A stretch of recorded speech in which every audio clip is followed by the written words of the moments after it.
So I'll be talking about variational accelerated optimization of Riemannian manifolds, and this is joint work with Valentin Durizio, who's a graduate student here at UC San Diego. And it's been very generously funded by the National Science Foundation and more recently by the Air Force. So I'll be talking about, the motivation for all of this is basically, obviously, efficient optimization in the context of data science, because many machine learning algorithms are based on some minimization of a loss function or maximization of a likelihood function. And so because of that, we're primarily interested in constructing methods which would be efficient for very large scale problems. And so what that typically means is that we're only going to use information about the cost function and its gradients, and we're going to try as much as possible to construct explicit methods. And the framework for all of this is that we're going to try to do all of this in the context of geometric mechanics and sort of, in particular, Hamiltonian systems. So the problem we're considering here is an optimization problem where you want to minimize some cost function. And at least initially, we're going to consider what happens in a convex domain, which is a subset of a Euclidean space. And you have F, which is continuously differentiable and convex, where there's a unique minimizer. Okay, so what happened basically was that Nesterov introduced what is called the accelerated gradient method, which is given here. And the main point of distinction about this method is that the iterates of the algorithm converge to the global maximizer at a rate which is big O of 1 over k squared, where k is the iteration number. And this is in contrast to sort of vanilla gradient descent methods, which converge only at big O of 1 over k. And Nesterov also proved that this big O of 1 over k squared is optimal for a class of methods which use only information about the gradient of f at consecutive iterates. So there's a dynamical systems interpretation of this algorithm, and this is due to Su, Boyd, and Candes, who proved that the Nesterov scheme has a continuous limit, which is given by this differential equation. So it's really sort of a mechanical system where you can think of it as a particle. It's like moving in a potential, which is given by the cost function, with a dissipative term which decays. It's like as time goes to infinity. Okay. Which is sort of natural. What you can ask then is whether or not discretizations of this particular dynamical system, or more generally flows which converge to the minimizer of your desired cost function at a particular rate, whether these kind of numerical discretizations can lead to optimization algorithms which exhibit this property of acceleration. And that's what we're going to try to look at today. So, so to do this, it's like I'm first going to put this result. It's like by Su, Boyd, and Candes. It's like in a more general setting, and this is something which is due to Michael Jordan and his group at Berkeley, and it's going to end up giving you a time-dependent Lagrangian Hamiltonian formulation whose flow converges to the minimizer at an arbitrary rate. And this is done by introducing the Bregman divergence, which is essentially the difference between and sorry, let me phrase. Okay, so the Bregman divergence is defined in terms of another convex function, and it is given by the difference between the value of that convex function and its linearization at another point. Okay, so when these 2 points x and y are close to each other, then this is going to approximate this Hessian metric, which is given here.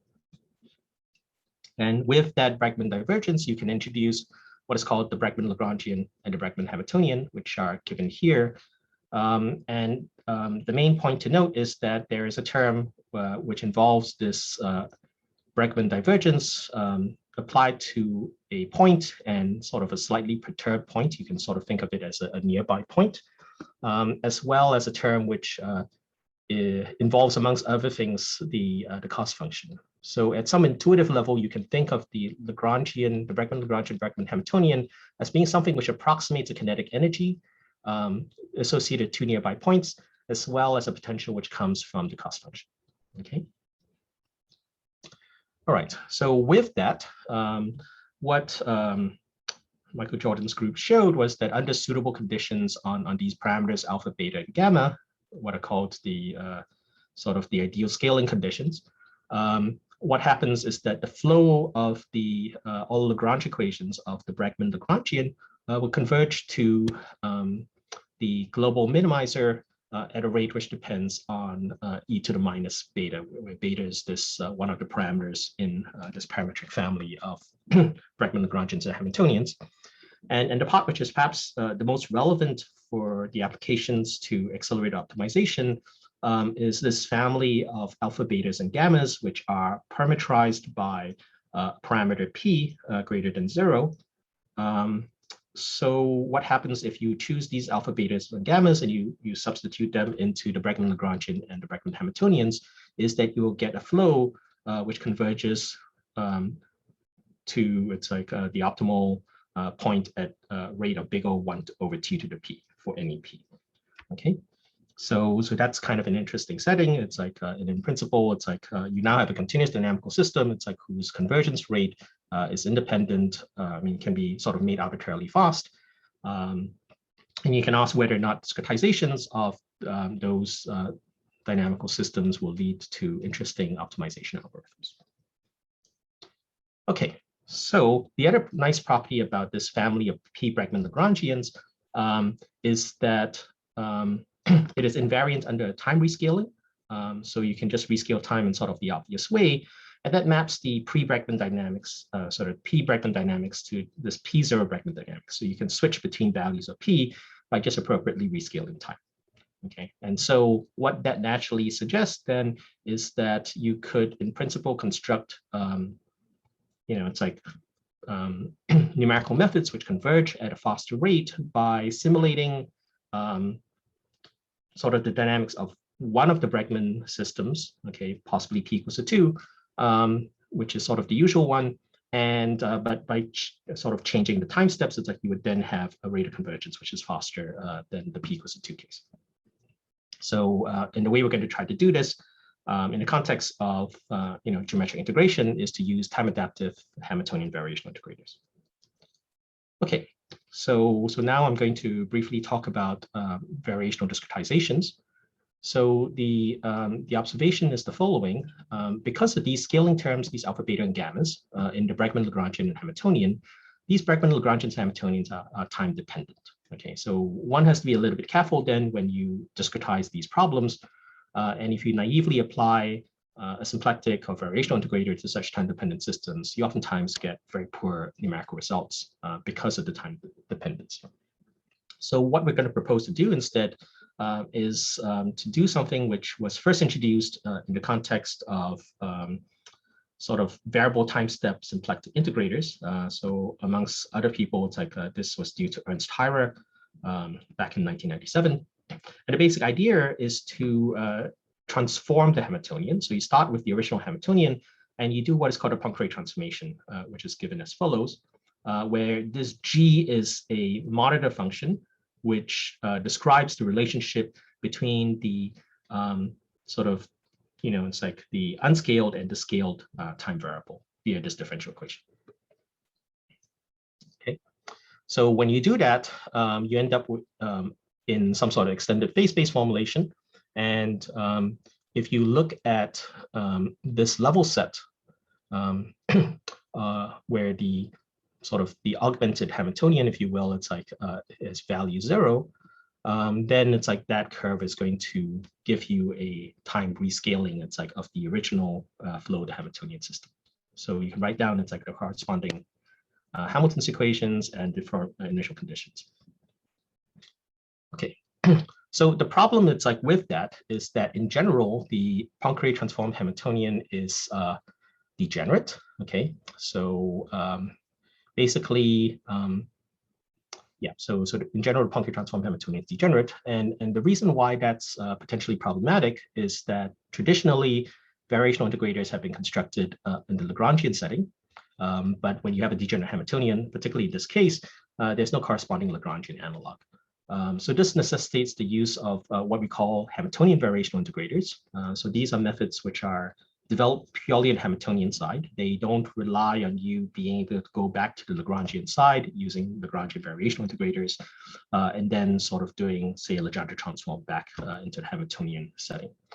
I should mention, though, that under certain circumstances, you can show that when you have hyperregular Hamiltonians, that this construction is equivalent to the usual Lagrangian one. But again, it doesn't rely on sort of hyperregularity. Okay, so you can show that the usual variational error analysis, which relates the order of the numerical method, the order of the variational integrator, with sort of the extent to which the discrete Lagrangian or discrete Hamiltonian approximates some exact generating function. That variational error analysis holds as long as you have some sort of non-degeneracy condition. And this non-degeneracy condition holds for as long as the original Hamiltonian H is non-degenerate. Okay, so it doesn't matter if the new Hamiltonian is, this Poincare transform Hamiltonian is degenerate, as long as the original Hamiltonian is non-degenerate. Okay, all right. So with that kind of framework, you can do adaptivity. So this is just plot, or this is just a table of results. It's like for the Kepler problem. So it's a two-body problem with a very high eccentricity and with a range of different monitor functions. So the upshot, if you will, it's like, or the take-home message of this table is to basically say that with these type of time-adaptive Hamiltonian variational integrators, you can actually achieve results which are more computationally efficient than Sturmer-Villei, which is actually not so easy to do because the Kepler problem is separable. And so Sturmer-Villei is explicit and it's very, very accurate. And so it's extremely computationally efficient. So as a practical matter, it's oftentimes difficult to beat Sturmer-Villei for separable Hamiltonian systems because it then ends up being the case that Sturmer-Villei is explicit. But nevertheless, it's like these time adaptive so four-fold Hamiltonian Taylor variational integrators are more computationally efficient than Sturmer-Villei in this case. Okay. All right, so now let's go back. It's like to this problem of accelerated optimization, which is based on discretizing the Bregman Lagrangian and Bregman Hamiltonian. Okay, so what we're going to do is we're going to use adaptivity to transform the time-dependent Bregman Hamiltonian corresponding to some p to some smaller p0, okay, in extended phase space. And the idea then is to integrate this higher order p Bregman dynamics more efficiently by integrating the low order p0 Bregman dynamics, but with variable time stepping. Okay, and given by sort of motivated by the sort of time scaling invariance, it's like of the family of Bregman Lagrangians and Hamiltonians, right? You can choose the following monitor function, which relates t with tau. And with that, it's like you get this Poincare transform Hamiltonian for the problem. Okay, so this is some numerical results. So what this shows is the difference between the direct discretization of the method of the p Bregman dynamics for different values of p versus the adaptive methods. Okay, so here we have p equals 4 and p equals 10 directly, and these are the two plots here.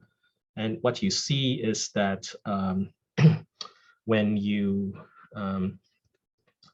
transform to, I think, from p greater than 2 to the p equals to 2 case, and use the p equals to 2 dynamics, but with variable time stepping, you end up sort of converging much more efficiently. It's like as a function iteration number. And the higher the original p was, it's like the faster it's like convergence you get. It's like when you rescale it to the p equals to 2 dynamics. Okay, so this is suggestive that in practice, there may be some value in starting with high p dynamics, rescaling it to p equals to 2, and then using adaptive time stepping there. Okay. Yeah. So this is in contrast to what we had originally done. It's like where we simply use this time rescaling formally to formulate the problem in extended phase space, basically so that you could convert the non-autonomous Hamiltonian problem to an autonomous one in extended phase space. All right, and then this is what happens if you, again, vary P. And again, you can see that as you increase P, it's like, it's like you converge faster, which is sort of what you expect. and this is, I think it's like where you keep P the same. It's like, and you rescale P0. P0 is the one you transform to. And again, it's like the smaller P0 is, it's like the faster you get. So that's again suggestive that there is a potential for doing interesting things. It's like in this kind of time rescaling framework. And then what we're going to do is we can compare this also to non-symplectic adaptive Runge-Kutta methods. So this is compared to ODE4.5 and ODE2.3, which are built-in sort of time adaptive methods using essentially embedded Runge-Kutta methods, which are built into MATLAB. Okay, and what you see is sort of a comparison between the direct approach, where there's no time rescaling, versus the adaptive approach, where there's the time rescaled problem. And the take-home message here, in some sense, is that when you're using a time adaptive integrator, using this sort of Runge-Kutta type methods, the rescaling of the problem doesn't really do anything for you in terms of the rate of convergence. And sort of one way to sort of think about this is that you're already, the method is already trying to pick the best time step given the regularity of the solution. So, formally rescaling it doesn't really change anything. Whereas, again, it's like in these sort of Hamiltonian Taylor variational integrator methods, there's a dramatic difference, if you will. And I guess another way to sort of see this is that with the adaptive sort of non-symplectic adaptive Runge-Kutta methods, the choice of time step is dictated, if you will, by the local regularity properties, it's like of the solution. And then in our methods, it's based on this prior knowledge, if you will, it's like of the rescaling property of the family of Bregman Hamiltonians. All right. So here now we're going to compare, it's like our method to the Nesterov accelerated gradient method. And what you see is that, at least for this test problem, you actually get much better results. It's like if you care about, at least if you care about relatively high levels of accuracy. So the Nesterov accelerated gradient method converges much more slowly, especially if you're interested in sort of high levels of accuracy. Okay, so that's sort of the setting for vector spaces. Now I'm going to generalize this slightly to the Riemannian manifold setting. So I'm going to consider Riemannian manifold with a Riemannian metric and an induced fiber metric on the cotangent bundle. And so if you have a bound on the sectional curvature of this Riemannian manifold, and there's an upper bound on the diameter of the domain which you're working in, then you can introduce it's like this parameter here. Okay, and so this parameter is going to be, it's going to show up. It's like in the expressions which we have. And so the other thing it's like we're going to need to do is to generalize the notion of convexity. And so there are several potential directions, it's like, or ways of dealing with this. You can look at what are called geodesically convex functions. You can look at alpha weakly quasi-convex functions. And in both these cases, a local minimum, it's like of, it's like one of these functions is also a global minimum. And then there's this other notion of geodesically strongly convex functions, where either there's no minimum or there's a unique global minimum. Okay, so here it's possible to have multiple local minima, which are all this global minima, it's like, but they're not unique necessarily. Okay, so there are sort of 3 possible cases, if you will, which are relevant. And so we were able to generalize the Bregman, Lagrangian, and Hamiltonian, it's like in all these 3 cases, as well as deriving a convergence result in continuous time for these problems. So a function is geodesically convex if it satisfies this property that more or less, it's like if you look at the geodesic connecting these 2 points, right, then the convex combination of the function values, it's an upper bound, it's like on the function value along the corresponding geodesic. And in that setting, it's like you have this Bregman, Lagrangian, Hamiltonian, it's like where there's this parameter, it's like which has to do with the sectional curvature, if you recall, of the Riemannian manifold. And then it's like you get a convergence result, which is like this, which is again something which is like big O of 1 over t to the p, which is the analogous result in the vector space case. Okay, you can also do this for what are called geodesically alpha weakly quasi-convex functions, which satisfy this kind of property. So there's a relationship between the rate at which you're converging, it's like some sort of gradient approximation of the function. All right, and in that setting, it's like you have this slightly modified Bregman. Sorry, you have this slightly modified Bregman Lagrangian Hamiltonian, and again you have some sort of convergence result. And then similarly, it's like with geodesically mu strongly convex functions, which satisfy this kind of property. You can introduce these kind of Bregman Lagrangian Hamiltonians, and then there is again a convergence result, which is given here. Okay. All right. So in any case, you can apply this to certain problems. So here it's like we're using we're looking at the generalized eigenvalue eigenvector problem using this bracket cost function. And so you can look at what happens if you were using Riemannian gradient descent versus these sort of Euler-Lagrange methods. So this is, I should say, these are basically some sort of Euler-like integrator. It's like, but modified, it's like to work on Riemannian manifolds by using the Riemannian exponential. It's like instead of adding things. So this is kind of a natural sort of Riemannian generalization of the Euler methods. And then these are our Hamiltonian-Taylor variational integrators. So again, you'll see that these, at least with this problem, seems to converge really competitively fast. Then there's also this unbalanced orthogonal Procrustes problem, which is also on the Stiefel manifold. And it has this cost function. And again, it's like we're comparing it with the same class of methods. It's like Riemannian gradient descent, this sort of direct Riemannian discretization of the equations of motion, and as well as this Hamiltonian Taylor variational integrator. And the last one, the red one, is the one with additivity, I should say. So at least, again, for these problems, it is quite promising. And it's suggestive, at least, that there may be something there in terms of approaching these kind of problems from this kind of Hamiltonian geometric perspective. All right, and then this finally is an application to sort of camera pose estimation. This is stuff primarily done by Taeyang Lee at George Washington University. And this is accelerated optimization again, but in the context of Lie groups. And here you're trying to minimize the error. It's like associated with estimating the optimal pose. Okay, so you're basically trying to estimate it's like where the camera is. It's like in terms of its position and orientation in space. Okay, all right. So how much time do I have? Pretty much out of time, right?